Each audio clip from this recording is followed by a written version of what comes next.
I made it to day 100 of the 100-day project of making book cover art. So I've done 100 days. This is 91 through 100 of various sizes of book covers and creating art on them.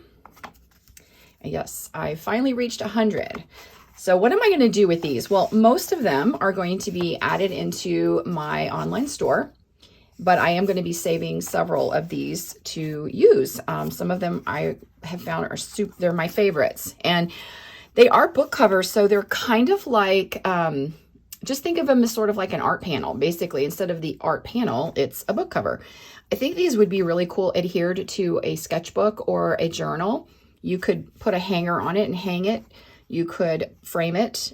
They also could go in those little stands that you put plaques and frames and different things in of art, any of those things. So thanks for watching. This is days 91 through 100.